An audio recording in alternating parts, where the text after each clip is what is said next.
함께 보실 하나님의 말씀은 신약성경 요한계시록 22장입니다. 오늘 교회사 공부하기 전에 요한계시록 22장 19절 한 구절만 봉독한 이후에 계속해서 교회사 내용을 살펴보도록 하겠습니다. 신약성경 마지막 장입니다. 요한계시록 22장 19절 말씀. 신약성경 423쪽 전후를 보시면 되겠습니다.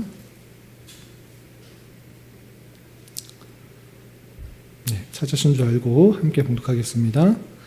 만일 누구든지 이 두루마리의 예언의 말씀에서 제하여 버리면 하나님이 두루마리에 기록된 생명나무와 및 거룩한 성의 참여함을 제하여 버리시리라. 아멘. 마지막 그 말씀 중에 18절까지 읽었으면 더 좋았을 텐데, 하나님께서 주신 그 예언의 말씀, 그 말씀이 있는데 더하지도 말고 빼지도 말고 그 말씀 그대로 지키고 따르고 깨달아서 우리가 삶을 살아야 될 것을 마지막 성경의 마지막 부분에 강조하고 있는 것을 볼 수 있습니다.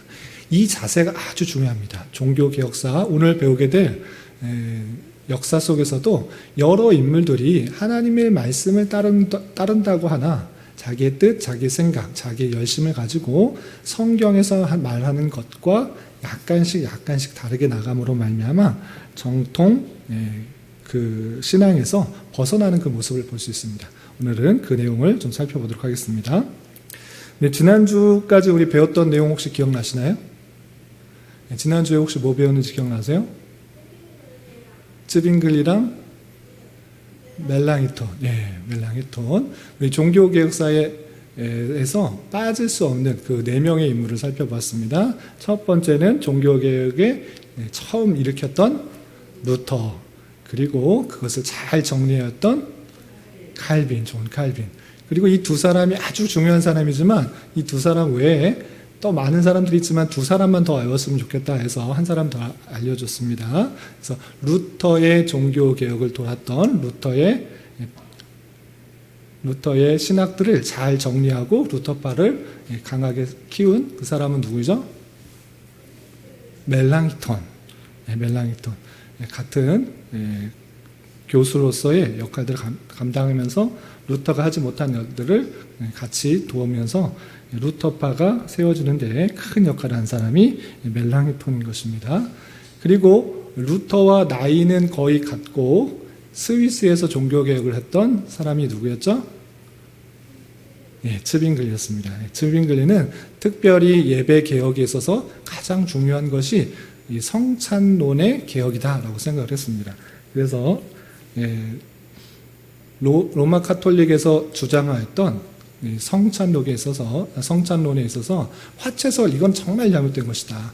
이것대로 하면 예수님께서 십자가에 달려 돌아가신 사건이 이것이 다시 또 해야 되는 그런 하나님의 그 공로를 무마시키는 것이고 모독하는 것이다. 이것을 강하게 말하면서 성찬은 실제로 예수님의 피와 몸이 되는 것이 아니고 또 루터가 말하는 것처럼 함께 있는 것도 아니고 공제설도 아니고 화차설도 아니고 정말 예수님께서 기념하라 했으니까 기념하는 것이다 라고 주장을 했던 것입니다. 그래서 츠빙글리가 스위스 어디서 종교개혁을 열심히 했죠?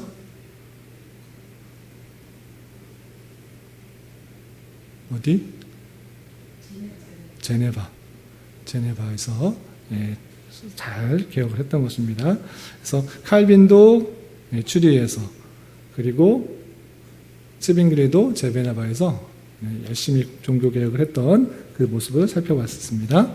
이제 이 것에서 더 많은 종교 개혁자들을 할 수 있지만 너무 많이 하면 또 힘드니까 이제 그 이후로 그 종교개혁의 사상들이 어떻게 퍼져나갔는지 그 내용을 좀 살펴보도록 하겠습니다.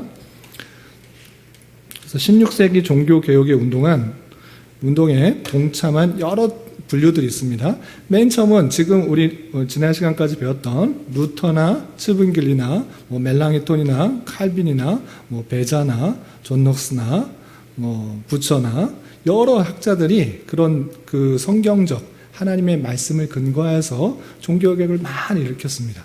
그것에 우리는 귀중한 유산을 받아서 교회를 세우려고 하는 것입니다. 우리가 16세기와 17세기의 종교개혁자들의 정신을 따라서 우리가 그 모습 그대로 정신을 가져서 교회를 세운다라고 되어 있습니다. 그래서 우리 교회 모토를 보면 16세기와 17세기의 종교개혁자들의 그 정신에 따라서 교회를 세우겠다 이렇게 하는 것입니다. 그래서 가장 성경적인 그 모습들로 종교개혁을 이뤘던 그런 사람들이 있었습니다. 그런데 안타까운 것은 이런 사람들 밑에서 또는 그런 사람들의 영향을 받아서 나온 사람들이 똑같이 따라하는 사람도 있었지만 다르게 생각하는 사람도 있었다는 것입니다. 그래서 대표적인 사람들이 어떤 사람들이 있었느냐? 분리적 제세례파. 어렵죠, 말이. 분리적 제세례파. 세례를 다시 받아야 된다라고 주장했던 사람들이 있었습니다. 이 내용들은 조금 이따 다시 살펴볼 것입니다. 일단 어떤 파들이 나왔는지 먼저 살펴보는 것입니다. 다시 세례를 받아야 된다라는 그런 거 주장을 했던 사람들이 토마스 민처, 콜라드 글렌벨, 발타르 후프 마이어, 메노 시몬스 등등등 이 제세파의 사람들이 많이 나왔습니다. 이 이름들 다 외울 필요 없습니다. 그냥 제세례파라는 사람 중에 이런 사람들이 있었다. 제세례파라는 사람이 개혁주의 외에 다른 주장을 하고 있었다라는 이런 정도만 아시면 됩니다. 일단. 그리고 또 어떤 파들이 있느냐? 광신적으로 천년왕국주의를 주장했던 사람이 있습니다. 우리 요한계시록을 공부했었는데 요한계시록 20장에 보면 천년왕국의 내용이 있습니까? 없습니까? 천년왕국의 내용들 이것이 정확하게 무슨 뜻인지 몰라서 많은 사람들이 다양하게 주장했다라고 했습니다.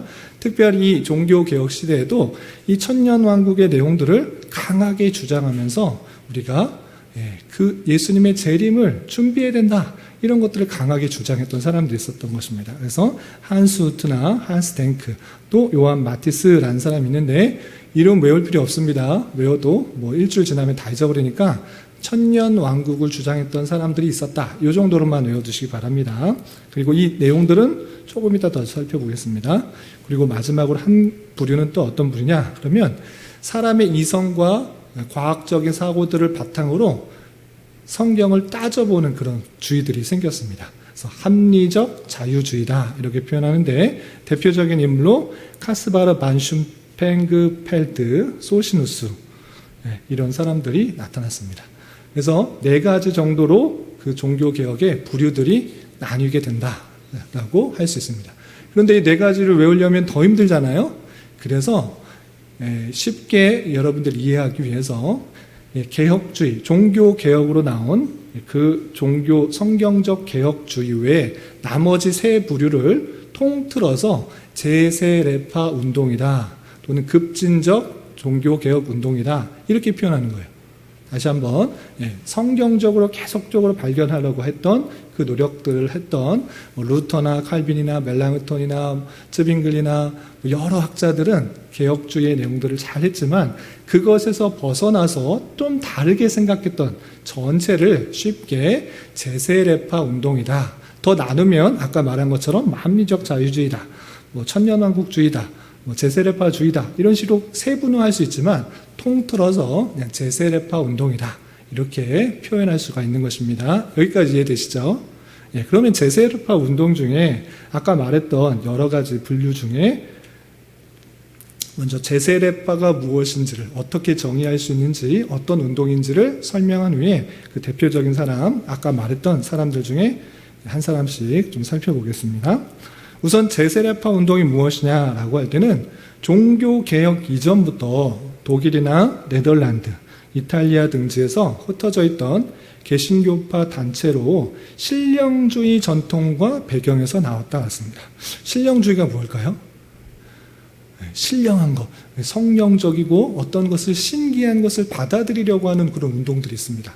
성경 말씀에 집중하기보다는 어떤 성령이나 아니면 신기한 것을 보려고 하는 그런 운동들이 없지 않았어요. 그런 전통과 그 배경에서부터 이 제세례파 운동이 시작된 것입니다.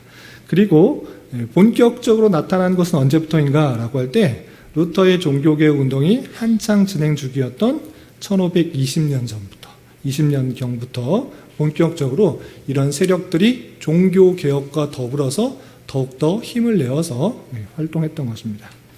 그리고 이 제세례파라는 그런 말은 어디서 나왔는가라고 할 때, 제가 한문도 다시라는 뜻이죠. 다시 재방송하는 것처럼 제가 다시라는 뜻이고요. 세례는 뭐죠? 우리가 물로 씻김을 받는 것. 그런 뜻에서 아가와 밥티조라는 말에 합쳐져서 나온 다시 세례를 받아야 된다라고 주장하는 사람들의 말에서 기원한 것입니다. 제세례파에 여러 특징들이 있습니다. 그런데 한 가지는 무엇이냐? 어렸을 때 세례 받는 거 그거 인정 못한다. 아이가 무슨 생각을 가지고 세례를 받을 수 있느냐? 어떻게 믿음을 고백했냐? 내가 예수님을 믿는다고 어떻게 고백한 것을 확인할 수 있느냐? 이거 다시 받아야 된다. 제세례파 사람들은 그걸 주장했어요. 그래서 다시 세례를 받아야 된다라는 것들을 강하게 주장했던 사람들이 제세례파라, 그것에서 기원한 것입니다. 그래서 이 사람들은 유아 세례를 장려했을 걸 부인했을까요? 부인했습니다. 아이들한테 어떻게 세례를 주냐? 세례라는 것은 자기가 믿음으로 고백하고 다시 예수님과 같이 죽고 다시 살아난다. 죄 씻음의 의미가 있는데 그 어린아이가 무슨 그런 것을 할 수 있느냐? 어떻게 고백할 수 있느냐? 말도 못하는데, 그래서 유아 세례 받았던 거 다 무효, 다시 받아라, 이렇게 말을 한 것입니다. 어른이었다고 하면. 그리고 어렸을 때 유아 세례 주지 마, 이거 안 돼. 그 사람들의 믿음을 확인할 수 없다라고 말을 하면서 주지 않았던 것입니다. 그래서 이 사람들은 장려한 세례만을 주장함으로 말미암아 제세례파 또는 제침례파라고 불리기 시작했던 것입니다. 그리고 이 사람들의 특징은 무엇인가라고 할 때 종교개혁 사상에 비해 과격한 주장을 합니다. 종교개혁자들은 혁명을 일으키는 것이 아니라 개혁을 일으키는 것입니다. 잘못된 것이 있으면 성경에 비추어서 고쳐 나가면 된다, 이렇게 말을 한다라고 하면 이 제세례파 사람들은 그런 것보다 한 걸음 더 나가서 혁명을 일으키고 완전히 부시고 엎어져서 새롭게 세워야 된다, 이런 것들을 말합니다. 그래서 이 사람들을 급진적 종교개혁 운동이라고 칭하기도 하는 것입니다. 그리고 이 제세례파 운동이 어떻게 진행되느냐, 전개 과정을 보면요. 첫 번째, 로마 교회의 역사적 계속성을 부인하며 초대 교회적 모델을 지향하고 있습니다. 로마 교회는 완전히 부패하고 타락했기 때문에 이거 역사성으로 이거 완전히 부패한 것이다. 초대 교회로 돌아가야 된다라고 하면서 초대 교회적 모델 지향을 하고 있습니다. 이 내용들은 좋습니다. 그런데 두 번째 보시면 개혁주의적 프로그램을 가졌음에도 개혁보다는 혁명적 성향을 띈다, 그렇습니다. 아까 저도 설명했다시피 이런 것을 잘못된 것이 있으면 고쳐나가는 것이 종교개혁자들의 수고가 열심이었다고 하면 성경에 비추어서 바르게 잡아가는 것이 종교개혁자들의 모습이라면 이 제세례파들은 완전히 때려 엎는 것입니다. 혁명을 일으켜야 된다. 완전히 그 로마 가톨릭을 없애버리고 새로운 초대교회를 세워야 된다. 이런 식으로 강하게 주장을 했던 것입니다. 그리고 이 제세례파 사람들은 초기에는 종교개혁자들 주장에 동의를 하였지만 이 츠빙글리파와의 대립 이후 단절되었습니다. 이 제세례파와 츠빙글리파와 대립이 있었는데 이거 너희들 그렇게 하면 안 된다라는 그런 대립이 있자 완전히 갈라지면서 그들의 입장을 달리하는 그 모습을 보였습니다. 그리고 모진 박해와 순환에도 이 제세례파 개혁주의자들로부터 많은 잘못된 것을 지적받음으로 말미암아 또 로마 가톨릭으로부터 많은 순환을 받았음에도 불구하고 이러한 사상들이 유럽 각지로 전해지게 되었습니다. 그리고 제세례파 계열의 수많은 전통과 그룹이 존재합니다.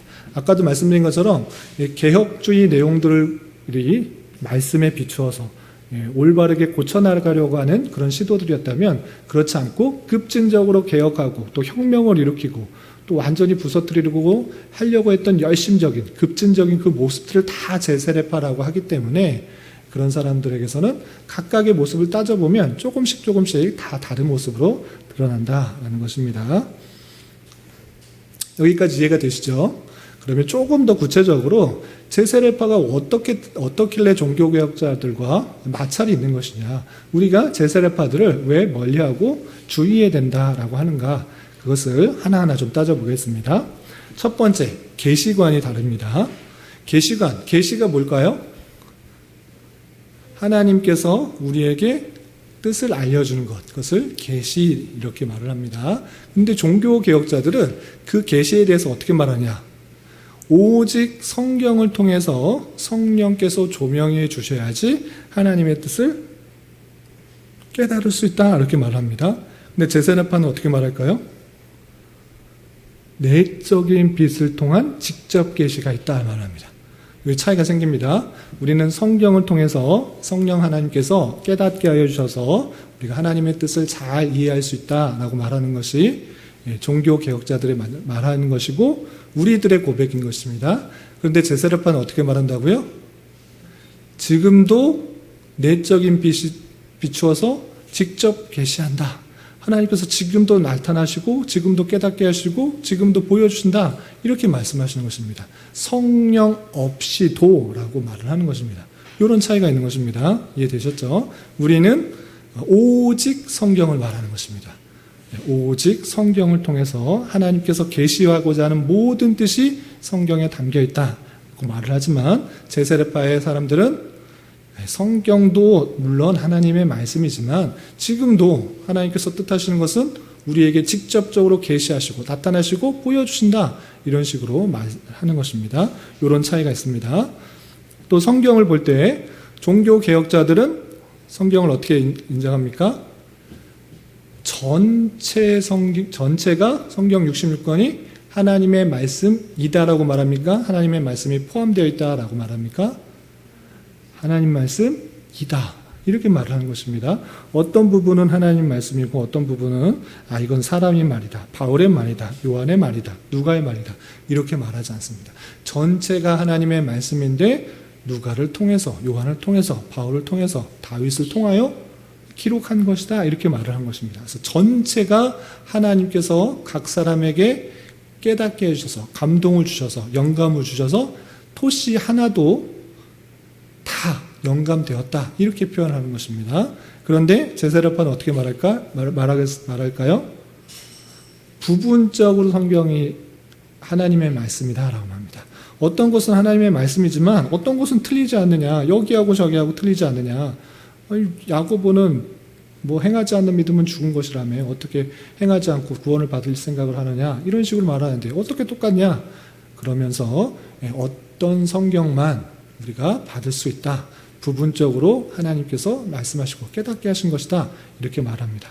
그리고 구약보다는 훨씬 더 신약을 통해서 우리가 교훈받을 수 있는 것들이 많다. 이런 식으로 주장을 하는 것입니다.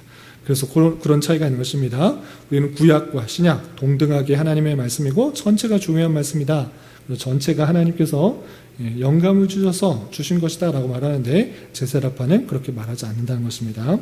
그리고 성경 해석에 있어서도 영적이고 문법적이고 역사적인 해석을 하는 반면에 제세례파는 신령적이고 문자적이고 주관적인 해석을 한다는 것입니다.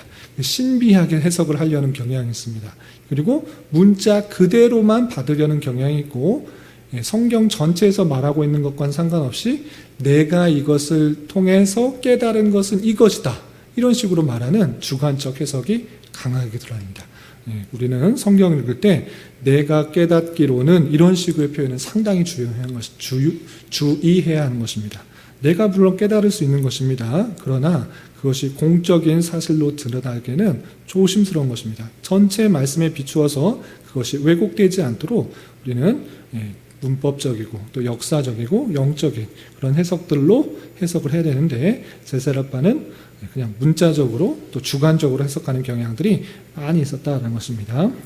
그리고 성경을 이해하는 것도 종교 개혁자들은 목사, 성경에 대해서 잘 공부한 그런 교사를 통해서 복음 증거와 말씀을 강론하는 그런 것을 중요시했는데 제세례파는 어떤 것을 강조했느냐? 개인의 성경 연구, 개인이 성경 연구하는 것, 그리고 신비주의적 이해하는 것을 추구했습니다. 그래서 신비적으로 깨달으려고 하는 그런 모습들이 많이 드러났다. 종교개혁자들은 목사를 통해서 깨달아야지 그 전체 내용도 잘 알지 못하면서 요거 한번 신기하다. 요 앞뒤 문맥이 정말 신기하게 여겨진다라고 하면서 그렇게 개인적으로 내 나름대로 은혜 받은 대로 신기한 대로 그렇게 적용하려는 그런 모습도 있었는데 그런 모습들은 잘못된 것이다 라는 것입니다. 그리고 종교개혁자들은 성경 전체 내용을 강조했기 때문에 예정의 교리를 말했을까요? 말하지 않았을까요? 말했습니다. 말하지 않을 수 없습니다. 성경을 자세히 보면 예정의 내용들이 처음부터 끝까지 가득 담겨 있습니다. 그러나 그것들을 빼놓고 부분만 읽는다고 하면 여기는 예정에 대해서 말하고 있지 않은 것 같은데 믿는 사람 그냥 구원받는다고 하는 것 같은데 그런 식으로 표현하기 때문에 예정교리는 복음 전도에 방해가 된다 이렇게 생각을 하면서 예정교리를 반대했습니다. 사람의 열심, 사람의 노력, 사람의 결심 이것으로 구원받는 것이지 어떻게 예정된 사람만 구원받느냐 그러면 그 복음 전도가 되겠느냐 하면서 예정교리를 반대한 것입니다. 성경을 부분만 읽으면 나타나는 자연스러운 현상입니다. 그리고 구원에 대해서 어떻게 얘기하느냐? 종교개혁자들은 하나님의 단독 사역이라고 합니다. 쉬운 말로 하나님의 선하신 뜻 가운데 예정하신 그 사람이 하나님께서 은혜를 주셔서 그를 구원하신 것입니다. 사람의 노력이나 공로, 사람의 의가 전혀 포함되지 않습니다. 이것이 종교개혁자들의 고백이고 성경 전체의 내용인 것입니다. 모든 사람이 타락했고 모든 사람의 의인이 없기 때문에 한 명도 없기 때문에 하나님께서 그 은혜로 그냥 구원하신 것입니다. 그런데 성경의 부분만 보면 어떻게 되겠습니까? 사람이 믿음으로 구원을 받는다. 사람의 열심과 선행, 노력 이런 것들이 덧붙여져야 된다라고 말하는 것입니다. 그래서 사람과 하나님의 협력적인 사역, 도움의 사역, 내가 결단하는 사역, 믿는 사역 이것이 구원을 이룬다 이런 식으로 말하는 것입니다. 그런데 전체 성경을 한꺼번에 볼 때 종교개혁자들은 구원은 하나님의 뜻 가운데 선하신 뜻 가운데 택하신 사람을 부르시고 의롭게 하시고 성화시키고 영화에 이르게 하는 그런 하나님의 단독적인 놀라운 사역이다라고 고백하고 있는 것입니다. 그리고 일반 교회, 이전에 있던 교회들에 대해서 어떻게 생각하느냐? 종교개혁자들은 개혁의 대상으로 봅니다. 잘못되어 가고 있으니까 올바로 잡아야 된다. 올바른 말씀을 전해서 올바르게 개혁해야 된다라고 보았는데 제사라파는 어떻게 하느냐? 개혁하는 것에서 멈추면 안 되고 그런 식으로는 안 되고 완전 뒤집어 엎어야 된다. 혁명을 일으켜야 된다. 전복해야 된다. 완전히 그냥 쫙 없애버리고 새로운 걸 세워야 되지 그거 어떻게 고치겠느냐 그렇게 말하면서 혁명과 전복의 대상으로 여겼던 것입니다. 그리고 교회는 무엇인가 라고 할 때 종교개혁자들은 당연히 하나님의 택함받은 무리 그 모임을 교회라고 했습니다. 그런데 하나님의 택함받은 무리가 종교개혁자다라고 하면 제사라파는 신자들이 자발적으로 믿어서 공동체를 이룬 것 하나님의 택함 이런 것들은 없습니다. 그래서 사람의 열심, 노력, 결단 이런 것들이 강조되고 있는 것을 볼 수 있습니다. 그리고 종교개혁자들은 국가에 대해서 어떻게 생각하느냐? 정교 분리, 정교 구별했습니다. 정치와 교회는 분리돼야 된다. 교회가 힘이 세져야 돼, 세해서 정치를까지 해야 된다 이렇게 말하지 않았습니다. 교회는 영적인 통치를 담당하는 부분이고 세상 권력은 세상 도덕과 안녕과 질서와 평안을 유지하는 그 기관이다. 그것이 합해져야 되느냐? 아니다. 분리될 수 있다. 오히려 합해졌었던 그 중세시대 교회들의 모습을 볼 때 그것은 오히려 타락의 근본이 된다. 그러면서 정교가 구분되어서 정치가 교회를 탄압하지 못하고 또 교회가 정치에 대해서 왈가왈부하지 않는 그런 모습들 그 자체가 어떻게 하는 것을 막는 것을 분리된 그 모습을 볼 수 있습니다. 그러나 그렇다고 정치가 잘못된 거 가만히 있어야 된다 이렇게 하지 않고 신자들은 성도로서 개인적인 모습으로서 얼마든지 정치에 참여해서 하나님의 뜻을 가진 자로서 이 정치가 이 도덕과 윤리와 또 법으로 어떻게 해야 되는지를 잘 보여줘야 된다라는 것들을 강조했습니다. 그래서 정교는 구별되고 분리되지만 신자로서는 정치에 참여해야 되는 것을 강조했던 것입니다. 그런데 제세례파는 어떻게 되는가? 정치는 타락한 것이다. 이 정치는 세상 권력이고 또 악한 사단의 종노릇하는 권력이다. 그거와 함께하면 안 된다. 이렇게 말을 합니다. 그래서 정치 참여하는 것을 죄악시하는 특징들이 있었습니다.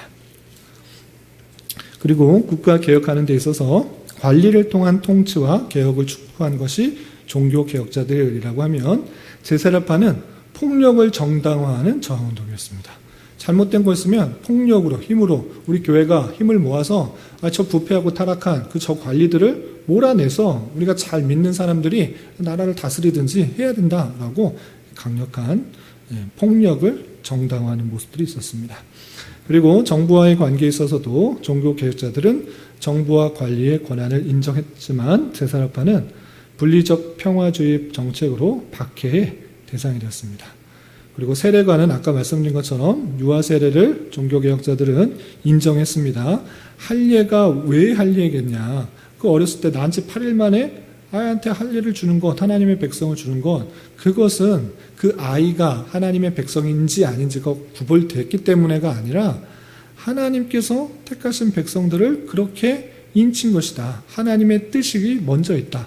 하나님의 주권이 먼저 있다는 것들을 보여주는 것이다. 하나님의 예정된 사람들을 보여주는 의식이기 때문에 유아 세례를 먼저 줄 수 있다라는 것이 종교개혁자들이었던 것이고, 그렇지만 제세례파는 그 아이의 믿음을 확실히 확인한 후에 그가 하나님의 백성이고 또 죄 씻음을 받았다라는 그 세례를 줘야 된다라고 하면서 유아 세례를 부정했던 것입니다. 그리고 역사관에 있어서도 종교개혁자는 연속성을 강조했고 제세례파는 비연속성을 강조했습니다. 구약과 신약은 다른 것이다. 종교개혁자들은 그것이 다른 것이 아니라 차별점은 있지만 연속성 가운데, 언약의 통일성 가운데 이어져 간다라는 것을 잘 표현해 주고 있습니다. 그리고 율법관도 도덕법으로서 율법을 구원받았기 때문에 당연히 하나님의 뜻을 준행하는 것으로서 율법을 잘 준수해야 된다라는 것들을 강조했고, 제세례파는 비슷하지만 율법을 잘 지키는 것이 하나님의 뜻이다라는 것들을 하면서 율법주의와 비슷한 그런 율법관을 가졌습니다. 그리고 종교개혁자들은 성경적 권징 정신을 강조했고 제세례파는 잦은 정죄, 출교를 시행했습니다. 잘못됐다고 하면 바로바로 내쫓고 권징하고 이런 것들이 제세례파에서는 많이 등장했던 것입니다. 그래서 급진주의적인 그 모습들이 잘 드러난 것입니다. 그리고 세계관, 세상을 볼 때 이 관점이 아주 중요한데 종교개혁자들은 세상은 악하고 교회는 성하고 성스럽고 거룩하고 이게 완전히 구별된 것이 아니라 세상도 하나님께서 통치하는 것이다 라고 말하면서 우리가 그곳에서 또 하나님의 뜻을 펼쳐야 될 공간으로 보았지 완전히 이분법적으로 생각하지 않았다는 것입니다. 제세례파 사람들은 세상은 사탄의 세계고 교회는 거룩한 세계다. 사탄의 세계, 사탄이 다스리는 곳 세상, 교회를 다스리는 것은 하나님께서 다스린 것은 교회, 이런 식으로 성속을 이분법으로 나누는데 종교개혁자들은 세상도 물론 악한 권세들이 있지만 악한 것들이 팔기를 치고 있는 그런 모습, 타락한 모습들이 많이 아주 잘 드러나고 있지만 그것조차도 하나님의 통치와 섭리 가운데 운행되어지고 있는다. 세상 사람들이 그런 모습들이 있을 때 믿는 사람들이 그곳에서 그 사람들을 통해서 더욱더 훈련받고 연단받고 또 하나님의 뜻을 행하는 가운데 하나님께서 원하시는 것들이 그것을 통해서 드러나게 된다라고 말하면서 하나님의 주권이 온 세상에 있다라는 것들을 잘 보여주고 있습니다. 그리고 종교개혁자는 성경적 천년왕국으로서 대부분이 무천년적 천년왕국을 주장했고 제세례파는 문자적으로 천년왕국을 말하면서 주님께서 이제 재림하실 것이다 라는 것들을 강조하면서 급진적이고 확실한 그 왕국을 추구했던 것입니다. 이런 특징을 통해서 제세례파의 특징들이 종교개혁자들과 완전히 구별되는 것을 좀 이해할 수 있겠죠. 하나님의 말씀을 갖고서도 자기의 생각, 자기의 뜻, 자기의 열심 그런 것으로 나가게 되면 성경에서 말하고 있는 것과 많이 달라질 수 있다. 완전히 분리될 수 있는 그 모습들이 있다라는 것입니다. 그래서 종교개혁자들 뿐만 아니라 우리 교회가 아니라 여러분들이 추구해야 될 신앙은 무엇인가라고 할 때 늘 조심해야 됩니다. 내 생각, 내 뜻, 내 열심 이것보다 더 중요한 것은 하나님께서 주신 말씀, 그 말씀에 근거해서 내 생각, 내 뜻, 내 원함을 맞춰 나가야 되는 것입니다. 내 생각에 하나님의 뜻을 끼워 맞추고 내가 원하는 부분만 하나님의 말씀을 끼워 맞춰서 그것을 내 뜻을 이루는 방편으로 나가는 것이 아니라 성경 전체에서 말하고 있는 것이 무엇인지를 잘 알아야지 잘못되지 않다는 것입니다. 그래서 종교개혁자들, 특별히 칼빈이 가장 중요하고 또 중요하게 생각하는 것은 성경 중심, 성경에 나와 있는 그대로 행하는 것이 중요하다라는 것들을 강조하는 것입니다. 그래서 장로교의 특징, 장로교라고 할 때 너무 또 다른 부분에 장로교들이 많으니까 개혁교회 또는 우리 교회의 특징, 우리가 나가야 될 방향이 무엇인가라고 할 때는 정말 성경적인가, 정말 성경에 입각한 행동인가, 이것들을 추구하지 않는다고 하면 계속적으로 잘못 나갈 수 있다는 것입니다. 이 제세례파가 나는 하나님 안 믿고 내 뜻대로 할 거야 라고 하면서 나갔다기보다는 오히려 하나님의 말씀을 근거로 해서 내가 원하는 것들만 빼앗아서 그렇게 나가기 때문에 잘못 나가고 있는 것을 보면서 우리는 가장 성경적이고 가장 하나님의 말씀 중심적인 그 말씀에서 교회를 세우고 우리가 행할 때 하나님의 뜻에서 벗어나지 않는다는 사실을 잊지 말아야 될 것입니다. 그래서 제세례파가 이런 특징들이 있다라는 것들을 알고 우리가 잘못된 길로 나가지 않도록 주의해야 될 것입니다. 그렇다면 핵심 인물들이 어떤 사람이 있는가? 이름하고 특징을 다 외우게 되면 너무 힘드니까 이런 것들이 있다. 그냥 산책하듯이 둘러보듯이 한번 쭉 살펴보시기 바랍니다. 이런 사람이 이런 뜻을 했구나. 종교개혁자들과 어떤 다른 특징들이 있는가. 이런 것을 보면서 우리가 이런 사람들로 나가는 것이 아니라 종교개혁자 중심의 지금 말씀드렸던 가장 성경 중심적이고 하나님의 뜻에 맞추어 나가려 했던 그 모습들을 찾았으면 좋겠습니다. 제세례파 중에 어떤 사람이냐면 토마스 민처라는 사람이 있습니다. 토마스 민처는 아까 그 제세례파의 분류를 볼 때 2번 보시면 분리적 제세례파라는 것에 있습니다. 분리적 제세례파의 토마스 민처라는 사람이 있는데 이 사람이 어디서 나왔고 어떤 주장을 했는지 잠깐 훑어보도록 하겠습니다. 생애를 보면 라이프치히 프랑크푸르트 마인츠 대학에서 수학했고 로마교에서 사제 서품을 받은 루터와 마찬가지로 이 사람도 사제였던 것입니다. 그런데 라이프치히 논쟁에서 참석한 이후 루터의 그 모습을 보고 너무 감화받아서 루터의 제자가 되었습니다. 토마스 민체는 루터의 제자였습니다. 그러니까 루터를 따르는 종교개혁을 따르는 그런 사람이었던 것입니다. 그런데 그 사람이 계속적으로 따르다가 다른 길로 가는 것입니다. 기성교회의 모든 권위를 부정하며 급진적 종교개혁의 기수로 떠오르고 농민 반란을 주도하며 사회평등을 주장했고 농민 반란에 반대하는 루터와 대립각을 세우다가 체포되어 처형됐습니다. 루터 제자였는데 농민 반란 주도하면서 사회평등을 하면서 하나님의 뜻이면 이건 바뀌어야 된다. 이 부패하고 부조리한 이 세상 바꿔야 된다라고 계속적으로 강조하다가 루터가 그렇게 하지 마라. 그렇게 하는 것 하나님의 뜻 아니다라고 말리자 둘이가 헤어진 게 된 것입니다. 그리고 루터의 뜻대로 루터가 허락하여서 그 사람 체포하라. 그 사람을 잡아라 라고 하기 위해서 처형이 되었던 그런 모습을 보였습니다. 그래서 이 사람은 과격한 개혁운동, 제세례파의 특징이 아까 말한 것처럼 급진적이고 과격하고 그냥 성령 받았다 또 하나님의 뜻이다 하면 물불 가리지 않고 그냥 나가는 것입니다. 그러나 하나님의 주권, 하나님의 뜻 그 가운데서 무엇을 원하실까라고 할 때 완전히 사회가 바뀌어지는 것보다는 그 사회를 통해서 내가 더 하나님의 말씀에 나아가야 될 것이 무엇인가, 하나님의 뜻이 무엇인가를 더욱더 생각하는 노력들이 필요했던 것인데 그러지 못했던 것입니다. 그래서 토마스 민저는 과격한 개혁운동을 했던 사람이고 폭력적 농민 반란을 통해 성경적 천년왕국을 이 땅에 실현하고자 그렇게 노력했던 그런 사람이었습니다. 주요 사상을 보면 자신이 성령의 계시를 받은 예언자다라고 자처했습니다.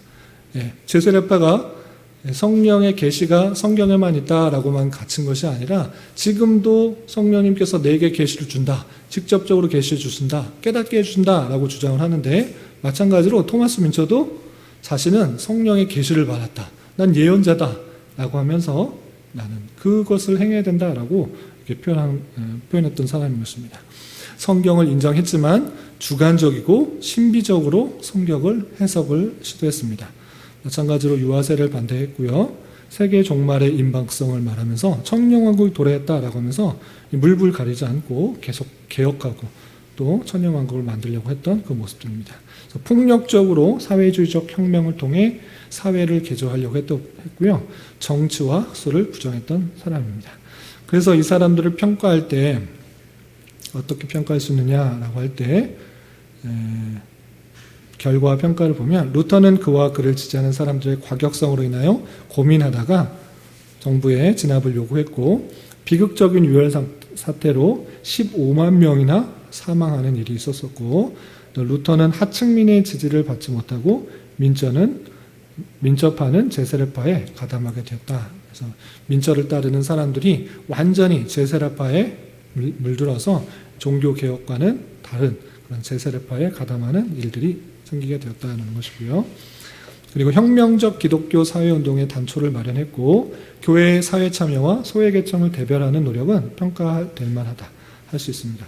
교회가 사회를 보면서 전혀 무감각하게 하는 것이 아니라 고치려고 노력하는 그 시도는 참 좋다. 그렇지만 혁명적으로 다 때려 엎어서 정부를 무시하고 이렇게 하려는 것들은 조심스러운 것이다 라는 것입니다.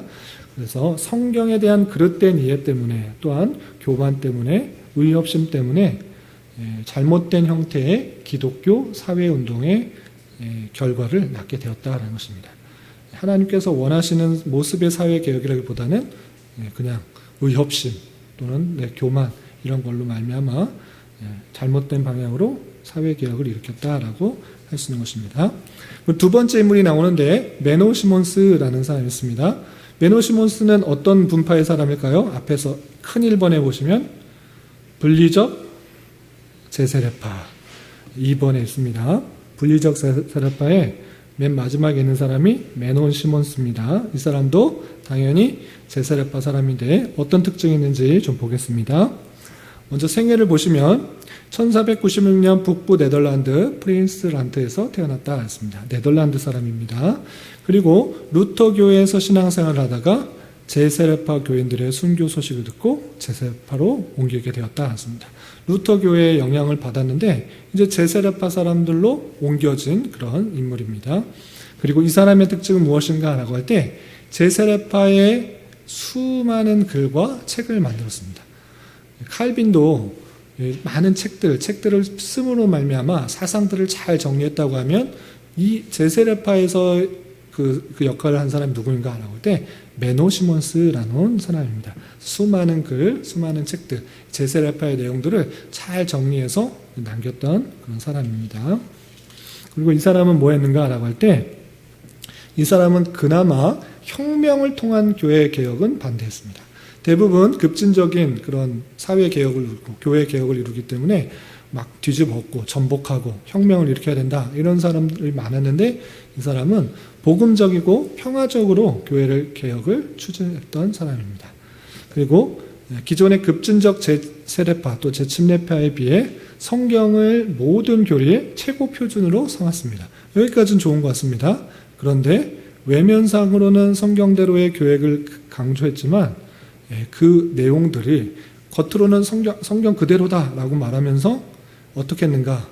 역사의 내용들 또 전통의 내용들을 다 무시하고 그냥 주관적이고 또 문자적인 성경을 했던 것입니다. 성경 전체를 강조한다, 성경대로 해석한다라고 말하면서 주관적으로 역사적으로 어떻게 정리되었는지 성경의 내용들이 어떻게 그 고백되고 있는지는 상관없이 그냥 주관적이고 문자적인 성경을 해석해서 적용했던 것입니다. 그리고 이 사람도 성령의 직접적인 인도를 강조했고 평화와 봉사의 삶을 강조했습니다. 그리고 권징을 교회 개혁의 가장 중요한 수단으로 강조했고 마찬가지로 유아 세례를 거부했습니다. 유아 세례를 거부하는 것은 제세례파의 가장 큰 특징입니다. 그리고 병역 거부했고 세속 정부에 참여하는 것을 거부했다라고 할 수 있습니다.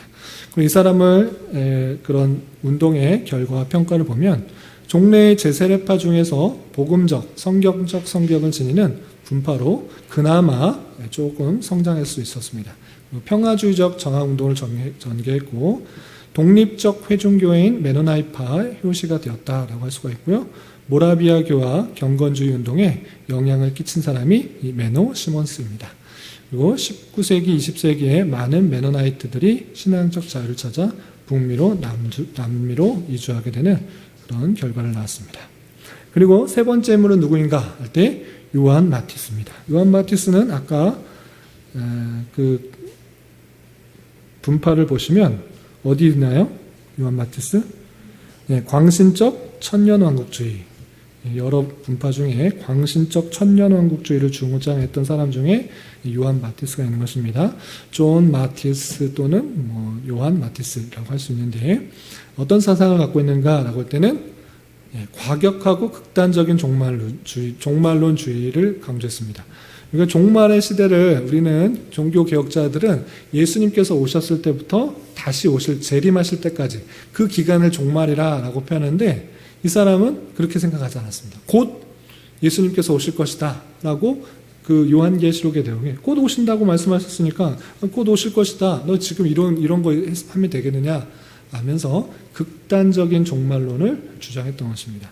그래서 어떤 일들을 행했느냐라고 할 때 독일의 민스터시를 새 예루살렘이라고 칭하고 신정정치를 시도했습니다. 신정정치가 뭐죠? 세상 정부가 나라를 다스리는 것이 아니라 이것은 하나님이 다스려야 된다라고 표현하면서 교회의 모든 뜻이 시로 드러나야 된다라고 하면서 이렇게 마지막 종말의 때를 드러내려고 하는 그 모습들을 시도를 했던 것입니다. 그리고 다니엘서와 요한계시록, 우리가 읽었던 요한계시록도 이것을 주관적으로 해석합니다. 내가 이걸 깨달았어. 이것은 이 뜻이야 라고 하면서 신비적으로 또 주관적으로 그냥 해석을 합니다. 그런데 다니엘서와 요한계시록은 상당히 조심스럽게 읽어야 되는 책입니다. 그 내용이 다 예언이고 또 비유고 이런 것들이 많기 때문에 조심스럽게 해석해야 되는데 다 주관적으로 자기 뜻대로 주님께서 곧 오신다고 했으니까 오신다. 너희들 그렇게 살면 안 된다. 이런 식으로 강조를 하면서 이 나라도 하나님의 뜻대로 그냥 다스리겠다라는 식으로 선포하며 행했던 그런 사람이 등장했던 것입니다. 그리고 주요 사상으로는 하나님의 나라는 무력에 의해서 세워진다. 칼로 세워진다. 하나님께서 나라를 세울 때 칼로 세워진다 하면서 무력 사용들을 그냥 허용했던 것입니다. 그래서 제세례파에 동조하지 않은 사람들은 무자비하게 처단을 했습니다. 내 뜻대로 다스리지 않는다? 칼로 다스린다. 이렇게 하면서 무자비하게 처단했고 또 사유재산을 부정했습니다. 개인이 돈 갖는 거 지금 주님께서 오신다는데 너 그 돈 갖고 뭐 하려고 그러냐? 너 그 돈 몇억 수억 이렇게 쌓아놓고 있으면 뭐 하냐? 지금 예수님께서 곧 오신다는데 너 그럴 수 있느냐? 그거 갖고 있지 말고 그거 내놔라. 그리고 어려운 사람 도와줘라. 힘든 사람 도와줘라. 지금 굶어준 사람이 그렇게 많은데 너 그렇게 할 수 있냐?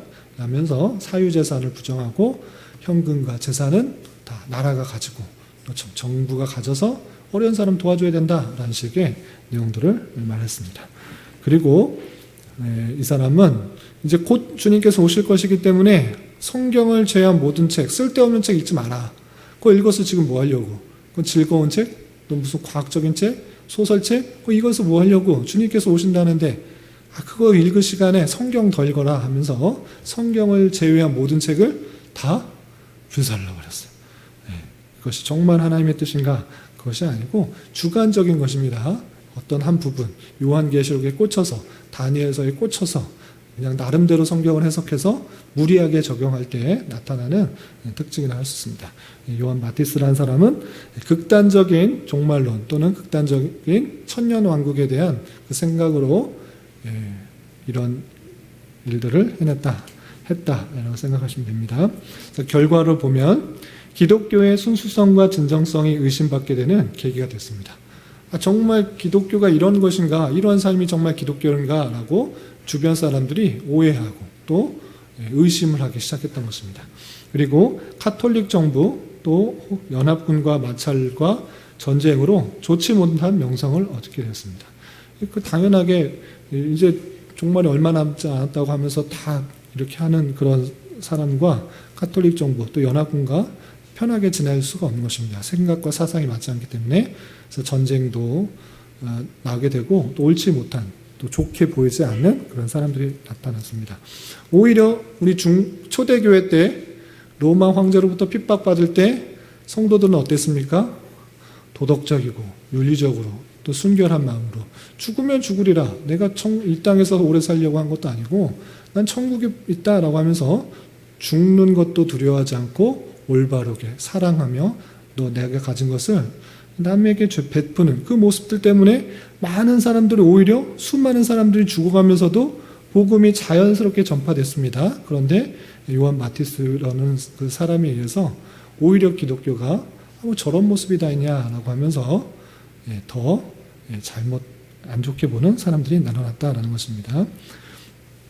그리고 침례파로서 모진 박해를 받는 원인으로 작용하게 되는, 더 박해를 받게 되는 원인이 되었다라는 것입니다. 그리고 마지막 인물입니다. 소시누스는 아까 볼 때 어디에 있는 분파에 있는 사람이죠?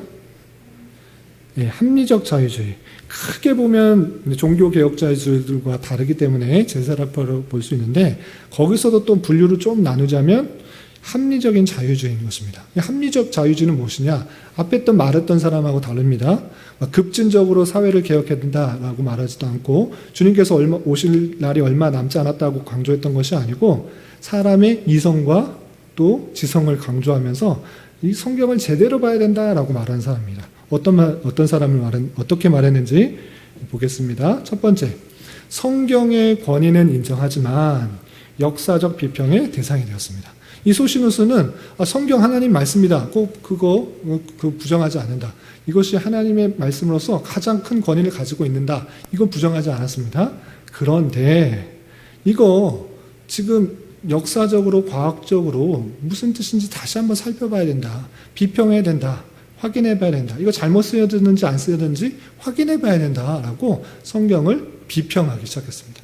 이거 맞는데 성경을 이제 우리가 지식적 배경도 있고 또 역사적 배경도 잘 아니까 그것을 가지고 성경을 다시 한번 잘 차근차근 따져보자, 비평해보자, 맞는 건 맞고 또 틀린 건 틀린 거 아니냐라고 하는 것. 물론 그런 시도는 좋습니다. 그런데 그런 시도가 지나치게 되어서 성경을 비평하고 판단하고 정죄하는 도구까지 나가게 되는 것입니다. 그래서 이 사람 어디까지 나가느냐? 구원의 길은 지식과 거룩한 삶을 통하여 얻게 된다라고 한 것입니다. 성경은 이렇게 말을 하지만 그것을 말하는 것은 무엇이냐면 너희들이 도덕적으로 살게 하기 위한 그런 말씀이다라는 것들을 강조했어요. 그래서 구원받는 것은 사람의 선행, 또 거룩, 올바른 의의 길, 이런 것들을 통해서 구원을 얻는다라는 것들을 강조하게 됐던 것입니다. 그래서 논리적으로 볼 때 성부가 있고 성자가 있고 성령이 있다. 이거 어떻게 하나가 되느냐? 삼위일체, 이것은 역사적으로 볼 때, 수천 년 걸쳐오는 그 역사를 볼 때 이 말들이 앞뒤가 맞지 않는다. 그냥 성경의 기록일 뿐이지 삼위일체라는 말도 없고 그것을 확실히 증명할 수가 없다라고 말합니다. 그래서 삼위일체를 인정했을까요? 부정했을까요? 부정했습니다. 그리고 예수는 선지자의 사명을 받은 인간일 뿐이고 성령은 단지 신적인 권능일 뿐이다 라고 표현했어요. 우리는 성부 하나님, 성자 하나님, 성령 하나님, 삼위일체의 하나님을 믿지만 소시누스는 예수는 선지자, 사람 중에 한 명이다 라고 말하고 성령은 하나님의 권능이 나가는 그 능력이다 라고 표현을 하고 있습니다. 근데 우리는 그렇게 말하지 않습니다. 성령도 한 위격을 갖고 계시는 하나님이시다. 이렇게 표현하는 것입니다. 그리고 소시누스는 원죄도 부정하고 전적 타락도 부정하고 부패한 자유의지 사상도 부정한. 자유의지가 뭘 부패했다고 그러냐? 내가 믿으면 구원받는 거지. 내가 믿을 수 있지 않느냐? 너 지금 믿을 수 있지 않느냐? 근데 무슨 그것이 내 힘으로 믿을 수 없다고 말하냐? 무슨 노예의지가 있고 부패한 의지가 있다고 말하느냐? 그거 없다라는 식으로 말합니다.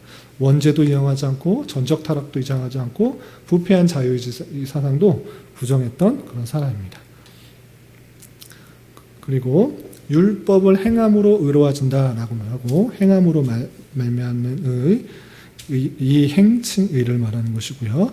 또 그리스도께서도 완전한 속죄를 하셨다. 이거 어떻게 증명할 수 없다. 그것은 부정하였습니다. 그리고 교회는 신앙한 사람들의 모임이지 하나님의 택하신 백성들의 모임은 아니다. 우리가 믿었을 때 그 믿는 사람들의 모임이다 라고 말을 하는 그런 사람이었습니다. 그래서 이 소시누스는 어떻게 평가할 수 있느냐라고 할 때 하나님의 계시로부터 근거해서 성경을 보고 하나님을 믿는 것이 아니라 성경에 있는 내용 전혀 다르지 않습니까? 원죄가 있고 부패가 있고 하나님 은혜로 구원받는데 그런 거 전혀 상관없이 인간의 이성, 인간의 상식 이것에 근거해서 신앙생활하는 사람의 표본이다라고 할 수 있는 것입니다. 이 사람은 왜 그렇게 되었느냐라고 할 때 중세 후기의 유명론과 르네상스의 인문주의의 영향을 받았던 것입니다. 르네상스 인문주의, 그러니까 사람의 이성과 또 과학적인 근거를 통해서 다시 한번 재생시키고 부활시키려고 하는 그런 노력들이 성경 있는 대로 하기 말고 내 생각, 내 이성, 내 판단할 수 있는 근거를 통해서 성경을 봐야 된다라고 했기 때문에 이런 식으로 결과가 나왔던 것입니다. 그리고 기독교의 가치를 이성적 인지성과 도덕적 유용성으로 보았던 특징이 있습니다. 그리고 이 사람은 탄압을 받아서 유럽의 각지로 흩어졌고 그 흩어진 소시니안들은 알미니우스주의와 메노나이트파와 합류하여서 또 다른 파를 만들게 됩니다. 이 알미니우스파는 나중에 또 다시 한번 설명하겠습니다. 그리고 계몽주의 시대 이후 이성적 자유주의 신학의 이론적 뿌리가 되었다라고 했습니다. 자유주의 신학의 뿌리가 무엇이냐라고 할 때 성경에 있는 대로가 아니라 사람의 이성, 사람의 생각, 논리적인 판단에 의해서 성경을 봐야 된다라고 하면서 성경을 다 쪼개는 것입니다. 성경에 이것은 좀 잘못됐고 이 부분은 이렇게 수정해야 되고 이것은 받아들여야 된다라는 것이 자유주의의 신학의 기본인데 그런 것에 시발점이 되는 최초의 인물이 누군가라고 할 때 소시누스가 큰 역할을 했다라고 할 수 있습니다. 이렇게 종교개혁주의자들이 좋은 성경대로의 신앙들을 잘 밝혔음에도 불구하고 이 사람들 지금 말했던 수많은 다양한 사람들이 나오는 이름 기억 안 해도 됩니다. 핵심은 무엇이냐? 성경 있는 대로 받는 것이 아니라 성경을 내 마음대로 끌어다가 내가 원하는 대로 표현하는 것입니다. 성경의 부분만 원하면 내가 원하는 하나님을 만들어냈고 내가 생각하는 하나님을 만들어놓고 내가 행동할 수 있습니다. 그런 사람들이 쭉 나오는 것입니다. 그런데 종교개혁자들의 특징이 무엇이냐? 오직 성경, 전체 성경, 그 성경에 있는 전체 성경의 하나님의 말씀을 붙들고 그 말씀을 잘 정리해서 그 뜻대로 순종하는 그것을 표현하는 것입니다. 그렇기 때문에 세상은 악하고 물론 세상은 악하지만 사탄이 다스리고 교회는 하나님이 다스리고 이 이원론적인 관계 속에서 사는 것이 아니라 전체 하나님께서 모든 것을 다 다스리고 운행하시는 가운데 우리를 그 세상 속에 보내면서 더 훈련시키고 연단시키고 하나님의 뜻을 바라게 하시고 하나님만 의지하게 하시는 하나님의 놀라운 역사를 바라볼 수가 있어야 되는 것이고 우리는 그런 삶을 살아가는 가운데 하나님의 백성답게 하나님의 자녀답게 계속적으로 성화시켜 나가신다라는 사실들을 잘 알아야 할 것입니다. 그래서 물론 하나님의 뜻대로 변화된 세상들이 만들어지는 것이 중요하지만 그렇게 될 수 있지만 되지 않을지라도 하나님께서 능력이 없으셔서 하는 것이 아니라 그러한 개혁하고 또 발견하고 하나님 뜻대로 살아가는 삶의 훈련장으로서 우리를 그곳에 놔두신다. 이 사실들 잊지 말고 우리가 이 세상을 힘있게 살아가야 될 것입니다. 예, 오늘 맛보기로만 했습니다. 이제 종교 개혁자들의 정신들 쭉 배웠고 이제 맛보기로 빗나간 사람들 한꺼번에 묶어서 제세례파로 구별할 수가 있고 이 사람들의 특징이 말씀에서 빗나가기 때문에 점점 흩어지게 되었다. 그리고 그 종교개혁의 영향들로 어떻게 퍼지는지 그리고 이 제세례파로 구분될 수 있는 그 사람들이 어떤 파로 어떤 교파로 나누게 되는지 계속해서 살펴보도록 하겠습니다. 혹시 오늘 배운 것 중에서 궁금한 거 있으시면 질문해 주시기 바랍니다. 네.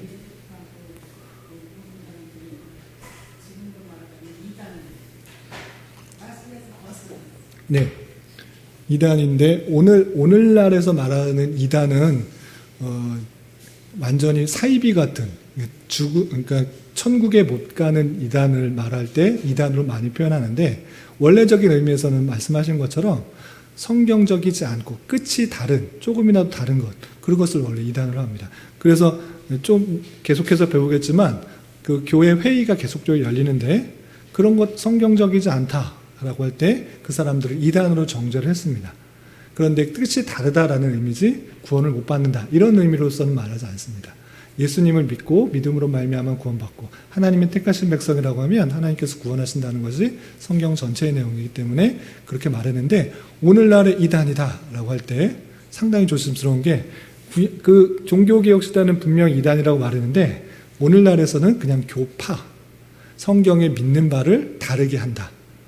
구원받는 데서는 상관이 없는 그런 성경을 나름대로 해석하고 믿음으로 말미암아 구원받는 것을 함께 말하지만 그 믿음이 나에게서 나왔는가 하나님께서 나왔는가 성경 전체를 볼 때 우리는 성경도 더 성경적일 때 우리는 역사서를 볼 때 계속 고백해오는 것 그것이 하나님의 전적인 주권이다라고 말하는 것이 우리의 입장이라고 하면 다른 교파에서는 물론 믿음으로 구원받지만 내가 협력하거나 내가 결단하고 내가 고백해야 된다는 것들을 강조하는 그런 차이가 있습니다. 그래서 구원받는 데는 차이가 없기 때문에 다른 교파라고 불리고 오늘날의 이단에 있어서는 내가 예수다, 내가 구원자다, 나를 통해서 구원받는다 이런 상당히 우리나라의 많은 이단들이 우리 또 살필 것입니다. 계속 살피고 끝날 때 이단들에 대해서 특징들을 살필 텐데 수많은 이단들이 자기가 구세주다, 자기가 뭐 신이다라는 그런 성경을 가지고도 자기를 우상하는 그런 것들을 사이비지만 오늘은 그냥 그 이단이라고 통칭하게 되는 그런 좀 차이 있습니다. 그때 당시에는 이단으로 정죄가 되었던 것입니다. 오늘날에서는 교파라 불린다. 이렇게 좀 차이를 두시면 좀 좋겠습니다. 정말 중요한 또 질문 있으세요? 네.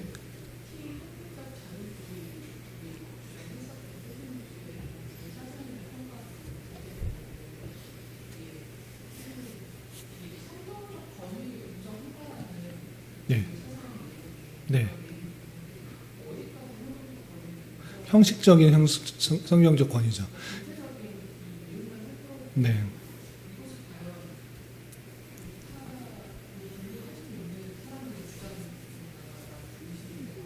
네.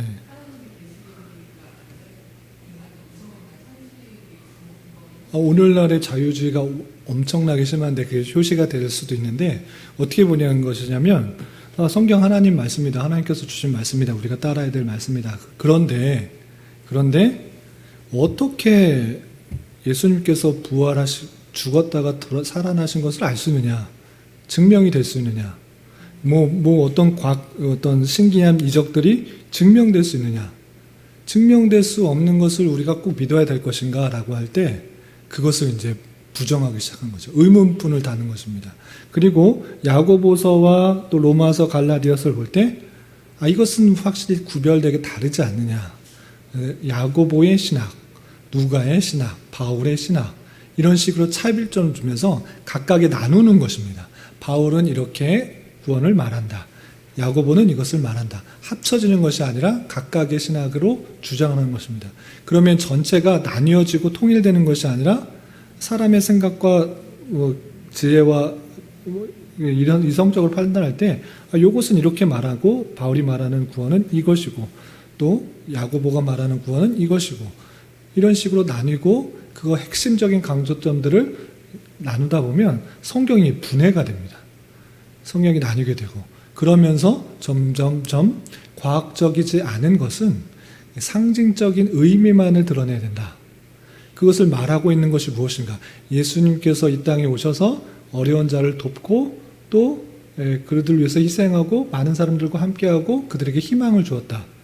그것이 주는 의미는 예수님께서 실제로 못 택하신 백성들의 삶 위해서 대속해서 죽으신 그거 중요한 게 아니고 어렵고 힘든 사람을 구해주는 것이 구세주다 라고 말하면서 오늘날의 자유주의 학자들은 뭐를 말하는가? 전태일같이 노동운동자를 구세주로 말합니다. 그렇게 어렵고 힘든 사람들을 도우는 사람, 그 사람이 오늘날의 예수다 이렇게 말을 해요. 그 정신, 그 내용이 중요한 것이지 그 예수가 중요한 것은 아니다. 예수님께서는 그때 당시에 어렵고 힘든 사람, 가난하고 힘들고 어렵고 병든 사람, 이런 사람들을 위해서 도와주시게 오신 것이고 성경에서 말하고 있는 사랑은 그런 사람들에게 자비를 베풀고 사랑을 대하는 것이다.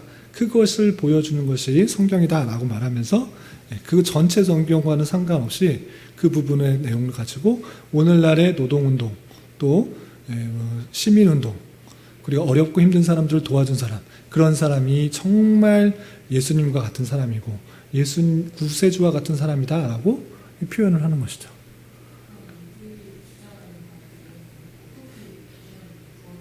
그 자유주의에는 폭이 워낙 넓은 거예요.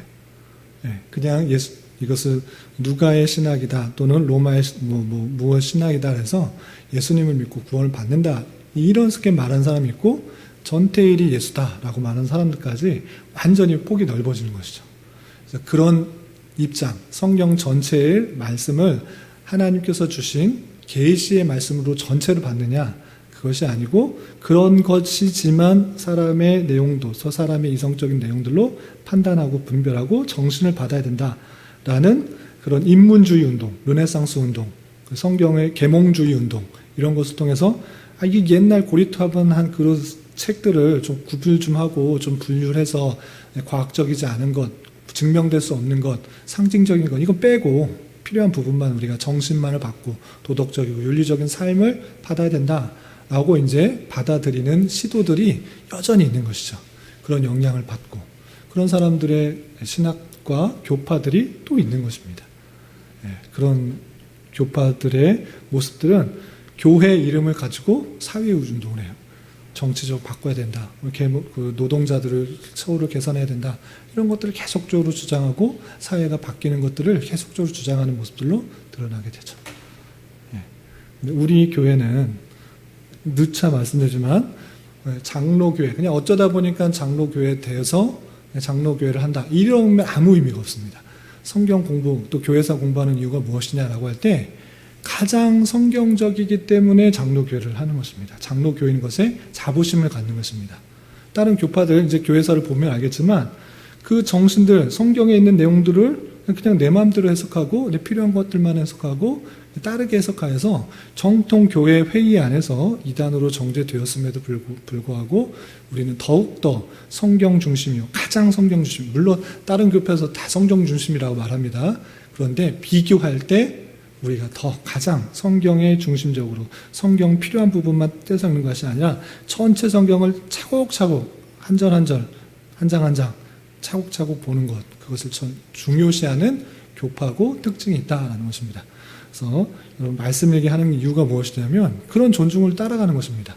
제가 원하는 부분, 설교하기 좋은 부분만 딱 몇 구절만 해서 원하는 것도 할 수 있지만 그렇게 되면 성경 전체의 내용을 오해할 수가 있고 부분만 볼 수 있기 때문에 하나님의 말씀을 말씀 사역자가 뒤따라가서 하나하나 밝히고 전체 교회가 말씀 전체를 살피기 위해 힘쓰는 것, 그것이 오직 성경과 전체 성경을 따라서 성경대로 교회를 세우기 위한 방편이다라고 생각해서 함께 따라와 주시면 좋겠습니다. 시간이 많이 지나서 여기까지 할까요? 그럼 기도하고 마치겠습니다. 하나님 아버지 감사합니다. 오늘 종교개혁자 이후에 또 제세례파가 나타나서 성경의 말씀들을 자의적으로 해석하고 또 나름대로 해석하고 적용하여서 또 많은 무리를 일으키고 또 많은 교파가 생기게 되는 또 시발점을 살펴보았습니다. 하나님 이런 말씀을 살펴보면서 우리가 더욱더 하나님의 전체의 말씀들을 귀중하게 생각하게 하여 주시고 내가 원하는 말씀만 붙들고 나가는 것이 아니라 전체 성경에서 무엇을 말하고 있는지 잘 깨닫고 또 이해하게 하여 주시고 이미 신앙의 선배들이 잘 정리한 신앙의 고백과 또 신조들을 살핌으로 우리가 성경 전체의 내용들을 잘 이해하고 깨달을 수 있도록 인도하여 주시고 주님께서 원하시는 교회를 잘 세워나갈 수 있도록 주님 인도하여 주시옵소서. 특별히 주님께서 이 교회를 이곳에 세워주셨사오니 진리의 말씀으로 성도들이 위로를 받고 힘을 얻어 이 세상을 살아갈 힘과 위로와 능력을 얻게 하여 주시고 또 하나님께서 원하시는 교회의 모습으로 날로 성장할 수 있도록 인도하여 주시옵소서. 특별히 육체의 연약함 가운데 병원에 치료를 받는 손길과 또 출산을 앞두고 기도하는 손길 싸우니 주여 건강케 하여 주시고 또 하나님께서 가장 선하게 인도하시는 것들을 보며 함께 기뻐하며 함께 감사할 수 있는 우리 모두가 될 수 있도록 인도하여 주시옵소서. 돌아가는 발걸음도 안전하게 지켜줄 믿사오며 이 모든 말씀 예수님의 이름으로 감사히 기도드리옵나이다. 아멘.